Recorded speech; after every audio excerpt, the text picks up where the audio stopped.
안녕하세요. 오늘도 서연살롱을 찾아주셔서 감사합니다. 저는 50대 중반의 여성이에요. 굉장히 시골에서 어렵게 자랐어요. 부모님은 밭농사와 산에서 버섯 따는 일을 하시느라 늘 바쁘셨어요. 저도 6살 때부터는 엄마를 따라서 버섯도 따고 봄에는 나물도 캤죠. 어릴 때는 그렇게 자연 속에서 사는 게 행복하고 즐거웠는데 친구들이 하나둘 공부한다고 도시로 떠나고 나니 점점 외로워졌어요. 하지만 저는 집이 어려워서 도시에 가서 공부할 수가 없었어요. 제가 다닌 초등학교 분교는 정말 적은 수의 애들만 있었거든요. 선생님도 4분밖에 없었고요. 안 그래도 학생 수가 적은데 도시로 가는 애가 생길 때면 학교 전체가 우울해졌던 기억이 있네요. 저희 집은 먹고 사는 데에 바빠서 제 교육까지 신경 쓸 여력이 없었고 저도 공부를 그렇게 열심히 하지는 않았어요. 항상 집안일을 도와야 해서 밭일이 바쁠 때는 결석도 많이 했고요. 중학교는 걸어서 20분을 가서 버스를 타고 또 30분은 가는 곳에 있었어요. 그러다 보니 매일 왔다 갔다 하는 것만도 큰 일이었죠. 학교 다니기가 너무 힘들어서 혼자 나가서 사는 애들도 있었어요. 혼자라고는 해도 대부분 친척집에서 살긴 했어요. 저도 몇 번 나가서 살게 해달라고 했지만 뜻대로 되지 않았어요. 사실 저도 안 될 거라는 건 예상했어요. 그 동네에 친척이 있는 것도 아니었고 어디 가서 신세를 지기도 어려웠으니까요. 집안 형편도 안 됐고요. 하루는 학교에 갔다 와서 너무 피곤해서 자다가 저녁밥 지으라는 엄마 말에 일어났어요. 곤로에 밥을 안 치고 단무지를 무치는데 엄마가 저한테 그러시더라고요. 지수가 힘들어도 조금만 버텨. 중학교만 이렇게 다니고 고등학교 때는 엄마가 어떻게 해서라도 너 편하게 학교 다닐 수 있게 해줄게. 정말이야? 나야 너무 좋지. 근데 정말 해줄 수 있어? 우리 집 돈 없잖아. 그래서 엄마가 생각해 놓은 게 있으니까 걱정하지 말고 중학교 졸업할 때까지만 참아. 고등학교는 제대로 다녀야 돼. 그래야 엄마 아빠보다 더 잘 살 수 있어. 엄마는 초등학교만 나오셨고 아빠도 중학교까지만 다니셨어요. 엄마는 집안 형편이 어렵지 않았는데 여자가 공부해서 뭐 하냐며 집에서 시켜주질 않았대요. 아빠는 외할아버지가 일찍 돌아가셔서 일을 하느라 고등학교에 못 가셨고요. 아빠는 제가 학교를 빠지고 집안일 돕는 걸 당연하게 생각하셨지만 엄마는 아까운 공부 시간 뺏는다고 안타까워 하셨어요. 밭일할 때가 아니면 제가 빠지려고 해도 등을 떠밀어서 학교에 보내셨어요. 엄마가 공부를 못했던 게 아쉬운 만큼 저만큼은 포기하지 않기를 바라셨던 것 같아요. 그때의 저는 엄마의 마음을 다 헤아리지는 못했지만 제가 엄마 아빠보다 더 잘 살기를 바라는 마음은 충분히 느껴졌어요. 저는 더 이상 불평하지 않고 학교를 다녔고 고등학교에 가자 엄마는 약속대로 제가 도시에 머물 수 있게 방을 얻어주셨어요. 도시라고는 하지만 서울과는 비교도 안 되게 작은 곳이었어요. 그런데도 저는 모든 게 다 크고 넓게만 느껴졌고 온통 신기한 것들로 가득했어요. 엄마는 제가 초등학교 때부터 들었던 적금을 깼다고 하셨어요. 이런 나를 위해서 내가 조금씩 모아뒀던 거야. 네가 고등학교라도 나오려면 언젠가는 필요할 것 같더라고. 생각보다 돈이 많이 모아지진 않았어도 네 쓸방은 얻을 수 있어서 다행이다. 엄마, 진짜 고마워. 나 놀지 않고 공부 열심히 할게. 주말마다 집에 와서 엄마 아빠도 잘 도울게. 아빠는 제가 집을 떠나서 공부하는 걸 그렇게 좋아하진 않았지만 반대하지도 않으셨어요. 근처에 먼 친척이 있어서 저를 봐줄 수 있어서 괜찮겠다고도 하셨고요. 또 전보다 형편이 좀 나아져서 저희 집도 바쁠 때에는 사람을 쓸 수 있게 됐어요. 그 덕분에 저는 학교 생활에 완전히 집중할 수 있었어요. 밤멜 걱정이나 산에 가서 버섯 딸 일을 생각하지 않아도 되니 얼마나 홀가분하고 좋았는지 몰라요. 그런 만큼 엄마가 정말 많이 힘들었겠구나 하는 생각도 많이 하게 되었죠. 그래서 주말에 집에 가면 제가 먼저 나서서 부엌 일을 도맡아 했습니다. 집 떠나면 다 효자가 된다고 하는데 저도 그랬던 것 같아요. 학교 생활은 정말 재미있었어요. 고3이 되니까 대학에 갈 아이들과 취직할 아이들로 갈라지게 됐고 저는 취직하는 쪽을 선택했어요. 명문대에 갈 정도의 성적은 아니었고 서울에 있는 대학에 갈 수는 있을 정도의 성적이었어요. 선생님은 아까워했지만 저는 얼른 돈을 벌고 싶었거든요. 저는 학교 선생님의 추천으로 작은 회사의 격리 보조로 취직하게 됐어요. 엄마 아빠는 제가 졸업도 하기 전에 취직이 결정됐다고 엄청 좋아하셨어요. 아빠는 엄마가 무리해서 절 학교 보낸 보람이 있다고 하셨죠. 부모님이 좋아해 주시니까 저도 더 들떴어요.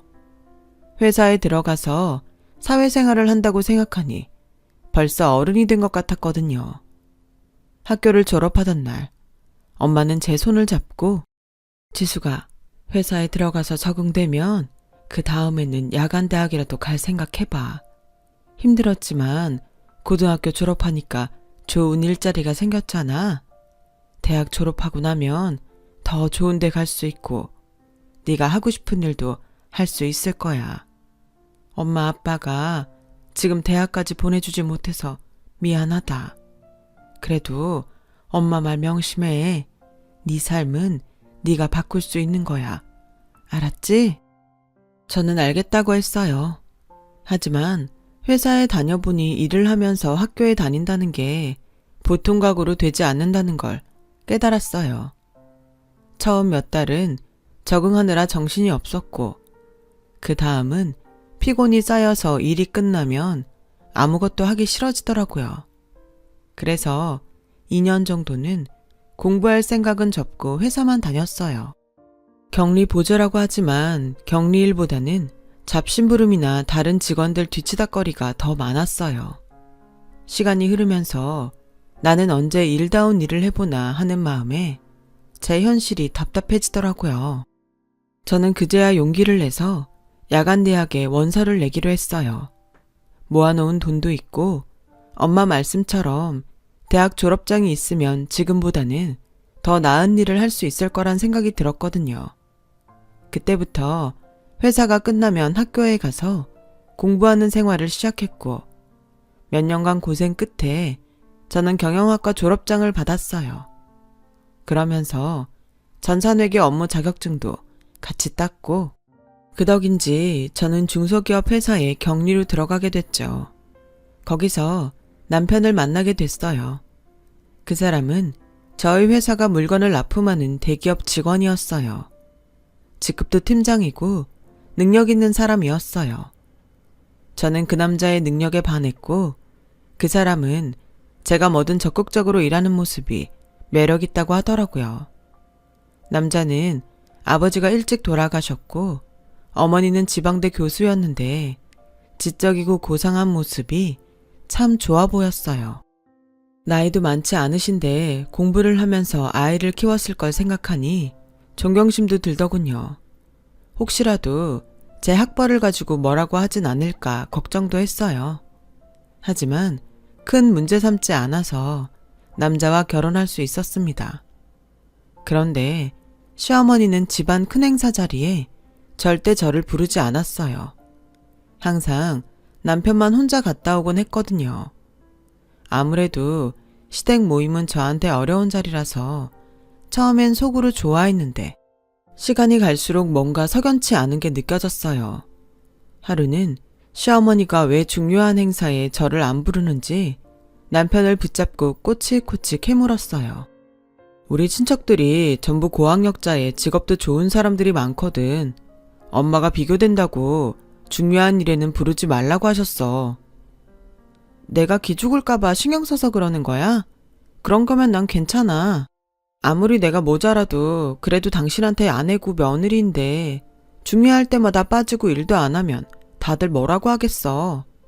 라고 하자 남편은 더듬으면서 겨우 하는 말이 그게 사실은 너랑 결혼하는 조건이 그거였어. 집안 중요한 행사에 부르지 않는 거. 그냥 조용히 나하고만 살라는 거였어. 뭐라고? 어떻게 그런 약속을 할 수가 있어? 이건 너무하잖아. 내가 창피하다는 거야? 그리고 그런 일을 왜 말 안 했어? 네가 이럴까봐 말 안 한 거야. 지금도 봐. 너 이렇게 방방 뜰 게 뻔한데 어떻게 말을 하냐? 그것뿐이 아니었어요. 시어머니는 집에 제 친구들도 부르지 말라고 하셨다더라고요. 저랑 친구면 수준도 비슷할 테니 그런 사람들 드나들게 하지 말라고 했다나요? 너무 속이 상했지만 어디 하소연할 데도 없었어요. 친정에 말하면 부모님 마음만 아프실 테고 친구들한테도 창피해서 말을 꺼내지 못했죠. 안 그래도 집들이 때 남편이 친구들은 부르지 말자길래 그것도 제 생각해서 힘들까봐 그런 줄 알았는데 다 이유가 있었던 거예요. 저는 이런 결혼 생활을 해야 되는 건지 며칠 동안 잠도 못 자고 입맛도 없을 만큼 고민했어요. 시어머니가 지금은 나한테 편견이 있어서 저러지만 내가 잘하면 인정해주지 않을까 하는 생각이 들더라고요. 마침 시어머니 생신이 돌아오고 있었어요. 저는 새벽같이 일어나 시장에 가서 싱싱한 재료들을 사다가 정성껏 전을 부치고 잡채와 갈비찜도 만들었어요. 마침 엄마가 보내주신 꿀이 있어서 그것도 포장을 했죠. 전부 보자기에 싸놓고 보니 두 손이 모자랄 지경이었어요. 끙끙대며 그것들을 들고 시댁에 갔더니 저를 본 시어머니 얼굴이 험악해졌어요. 너 지금 여기가 어디라고 오는 거야? 그것들은 다 뭐고? 어머니 오늘 생신이시잖아요. 제가 음식 몇 가지 해봤어요. 그리고 이건 시골에서 온 꿀인데 진짜 좋은 거예요. 아침마다 한 숟갈씩 드시라고 가져왔어요. 시어머니는 제 말이 끝나기도 전에 음식통들과 꿀을 마당으로 끌어내서 집어 던지는 겁니다. 난 내 집에 이런 하찮은 것들 털끝만큼도 못 들여놓는다. 감히 너 따위가 내가 먹을 음식을 만들어? 뭐? 시골에서 온 꿀? 난 백화점에서 수입한 꿀 아니면 쳐다도 안 보는 사람이야. 네가 지금 날 뭘로 보고 이딴 걸 가져온 거냐? 지금 손님들 앞에서 날 망신 주겠다고 작정한 거지? 정말이지 수찬이 얘는 왜 이런 근본 없는 것하고 결혼을 한다고 했나 몰라.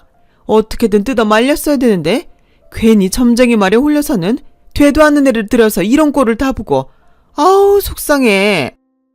시어머니는 저와 남편의 결혼을 반대하다가 결국 점을 보러 갔고 거기서 저와 결혼하면 남편도 자기도 잘 되고 집안이 핀다고 해서 반신반의하며 결혼을 허락했던 거였어요. 대신 저를 집안 중요한 자리에 부르지 않기로 했던 거예요. 그 중요한 자리에 시어머니 생신도 포함됐다는 걸 저는 몰랐죠. 대학 교수식이나 되는 사람이 점쟁이 말을 듣고 결혼을 시켰다는 것도 어이가 없었어요. 비참했지만 버려진 음식들은 그렇다 치고 엄마가 보내주신 꿀병은 하수구 구멍 있는 데까지 굴러갔더라고요. 그걸 구하려고 고생하셨을 엄마를 생각하니 눈물이 왈칵 쏟아졌어요. 그날 밤 집에 온 남편은 저를 위로하기는커녕 오히려 화를 내더군요. 아니, 거기가 어디라고 가? 내가 가자는 말 안 했으면 가질 말아야지. 왜 시키지도 않은 짓을 해서 사람 곤란하게 만들어? 오늘 엄마가 얼마나 속상했는 줄 알아? 좋은 날인데 기분 완전 잡쳤다고. 당신은 내 생각은 안 해?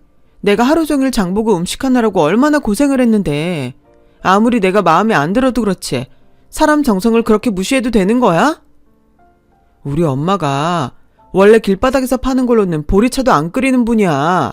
재료 하나에도 얼마나 신경을 쓰시는데 어디서 난 건지도 모르는 그런 걸로 만들었으니 오죽하겠어?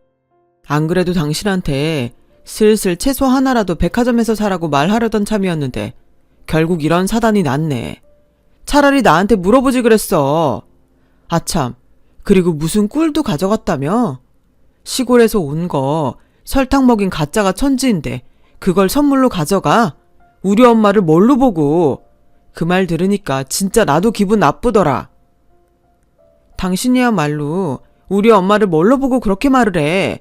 그 꿀 정말 귀한 거야. 내가 어릴 적부터 뵌 아저씨가 직접 채취하신 야생꿀이라고. 그렇게 저와 남편은 밤새 싸웠고 남편은 새벽같이 집을 나가서 하루 종일 연락도 하지 않았어요.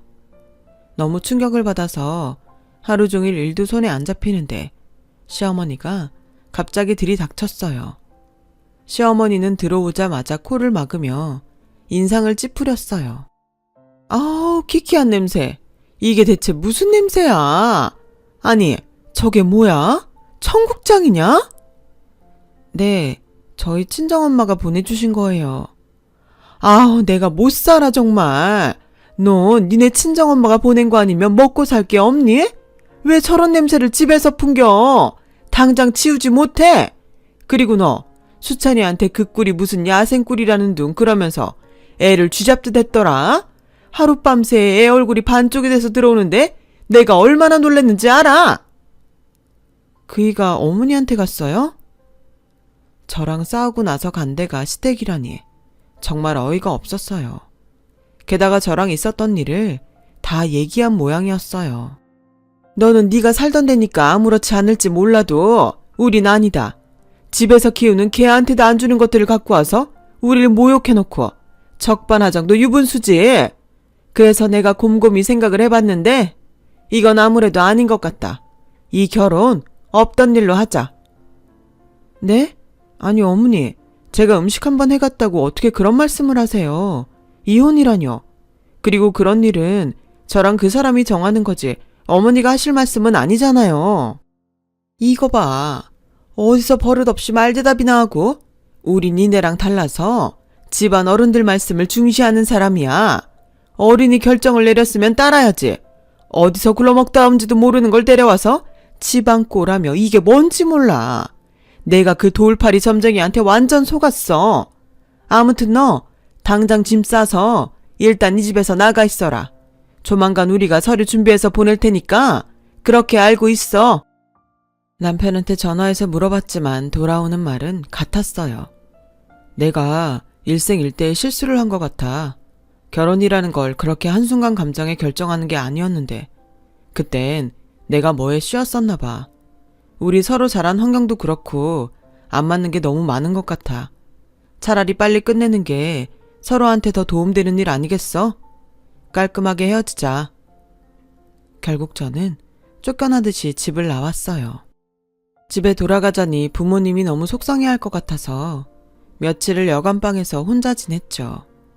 그런데 시댁에서 친정으로 서류를 보내는 바람에 부모님도 다 알게 되셨고 엄마는 어떻게 저를 찾아오셨어요. 네 친구 경희가 너 여기 있다고 하더라. 왜 혼자 여기 이러고 있어? 집에 와야지.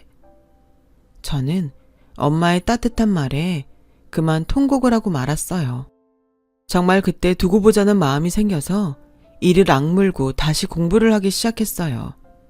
우선 제 대학 성적으로 들어갈 수 있는 학교 경영학과에 편입을 했고 거기서 1등으로 졸업하면서 서울에 있는 대학교 대학원에 갔습니다.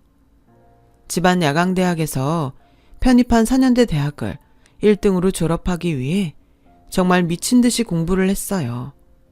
그리고 대학원을 좋은 성적으로 졸업하면서 미국으로 유학을 가게 되었어요. 장학금을 받아서 갔지만 생활비는 부족할 때가 많았어요. 그래도 진짜 정말로 꼭 뭔가 되고 말겠다는 일념으로 그 생활을 버텨냈어요. 박사과정을 5년에 끝내는 사람들도 있었지만 절반 이상은 5년을 넘겨서 7년도 걸리고 8년 만에 마쳤거든요. 저는 5년 안에 박사를 따지 않으면 나머지 등록금을 낼 돈이 없었기 때문에 죽기 살기로 공부를 했고 결국 5년 만에 경영학 박사학위를 받을 수 있었어요. 그 사이 많은 일들도 있었죠. 아버지는 돌아가셨고 엄마가 홀로 저를 기다리고 계셨어요. 저는 대학원을 나온 대학에서 강사로 일을 시작했어요. 그러면서 대기업 경영연구소와 함께 경영 전략도 짜고 논문 발표도 열심히 했죠. 학교에서는 그런 저를 신뢰하게 됐고 저는 5년 후에 정식 교수로 임용되었어요. 그날 엄마께 커다란 꽃다발을 안겨드렸어요. 엄마가 나한테 공부하라고 하지 않았으면 이렇게 될 수 없었을 거야. 이건 다 엄마가 만든 거야. 엄마 고마워요. 네가 열심히 살았으니까 훌륭한 사람이 된 거지. 엄마는 아무것도 못 해줬는데 이렇게 잘 살아줘서 엄마가 고마워. 이상하게 그렇게 좋은 날 엄마와 저는 시댁에서 쫓겨났던 때가 떠올라 또다시 눈물을 흘렸어요.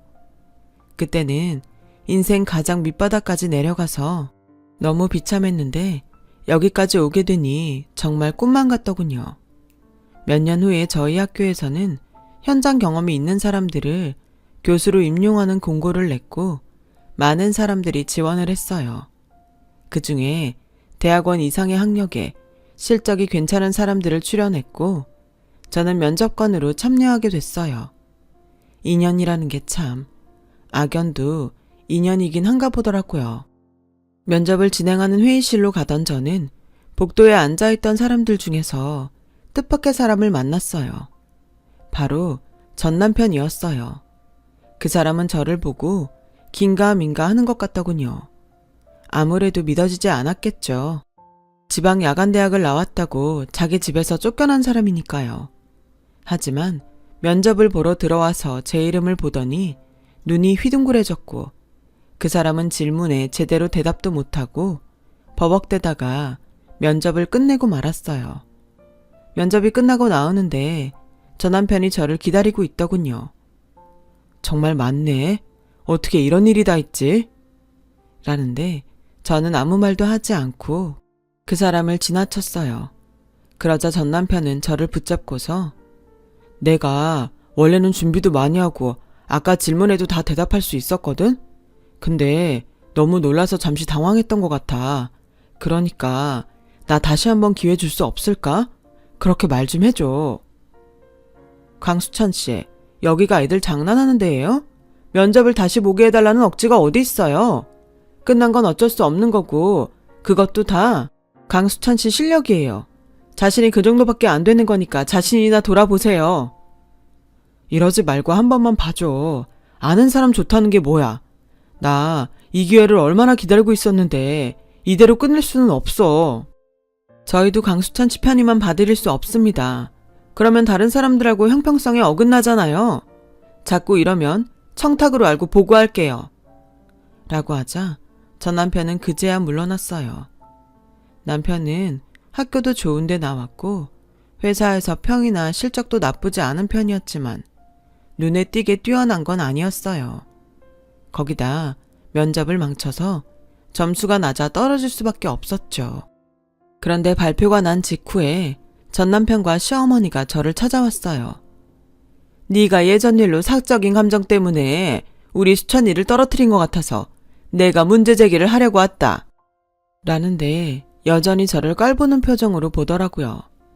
이 일을 제대로 해명하지 않으면 나는 학교 측에 정식으로 문제 제기하고 언론에 이 사실을 알릴 거니까 그렇게 알아라. 나 지금은 우리 학교 명예교수야. 언론에서 내 말을 무시할 수 있을 것 같아? 라는 시어머니 옆에 전 남편은 의기양양한 표정으로 서 있었어요. 옆에서 보던 조교가 듣다 참지 못하고 할머니, 어디 와서 이런 행패를 부리시는 거예요? 저희 대학을 뭘로 보시고 그런 말씀을 하세요? 그리고 저희 교수님 미국 대학에서도 알아주는 분이셨어요. 우리 학과장님이시라고요. 당장 사과하세요. 그러자 시어머니와 전 남편은 표정이 싹 바뀌었어요. 시어머니는 그제야 학과장이라는 제 명패를 받고 굉장히 당황했어요. 아무리 그래도 자기 감정 제대로 다스리지 못할 수도 있죠. 우리 수찬이가 떨어진 거 보면 뭔가 장난질 친 게 분명하다고. 뭔가 했죠. 우리의 점수 장난쳤죠?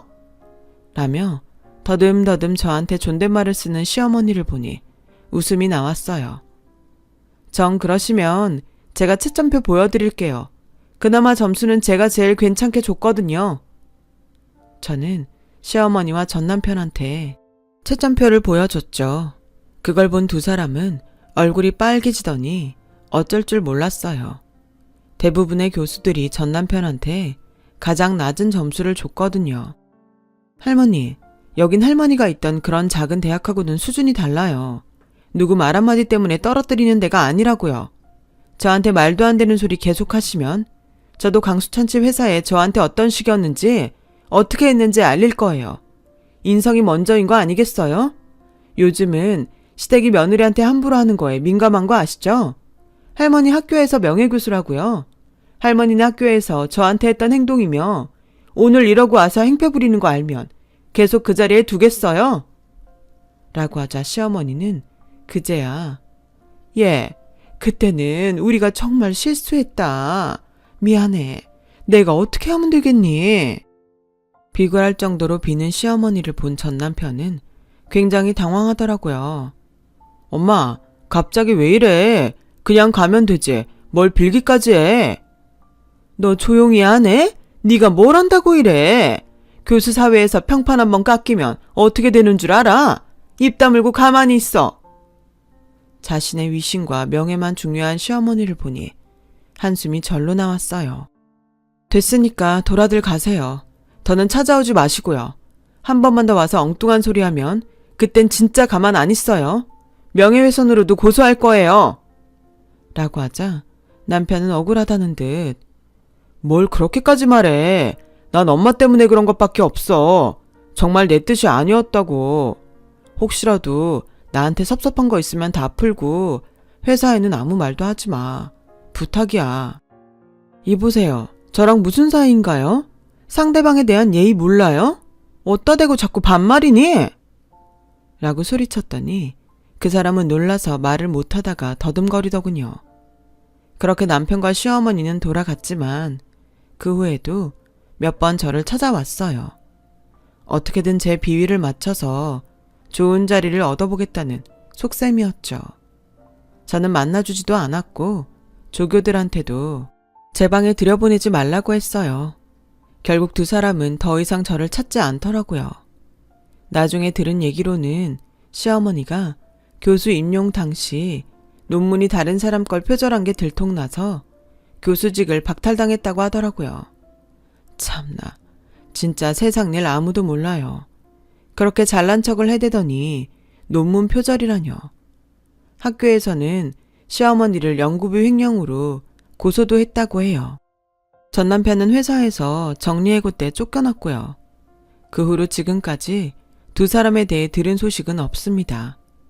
저는 늦은 나이지만 전부인과 사별한 사람을 만나서 재혼을 했고 친구처럼 재미있게 잘 지내고 있어요. 엄마도 아직까지는 건강히 잘 계시고요. 옛말에 젊은 사람 무시하지 말라는데 왜 그렇게들 자기보다 좀 못하다는 생각이 들면 무시부터 하고 보는 걸까요? 사람에겐 각자 그 사람의 보석 같은 가치가 있는 건데 말이죠. 저는 우리 학교의 젊은 청춘들을 믿고 희망을 보며 오늘도 달리고 있습니다. 지금까지 들어주신 분들 모두 감사합니다. 다들 행복하시고 하시는 모든 일 잘 되길 바랄게요. 건강하세요. 여러분, 사연 댓글에 응원과 현명한 조언 부탁드려요. 좋아요와 구독은 저에게 큰 힘이 됩니다. 오늘도 좋은 일 가득하세요.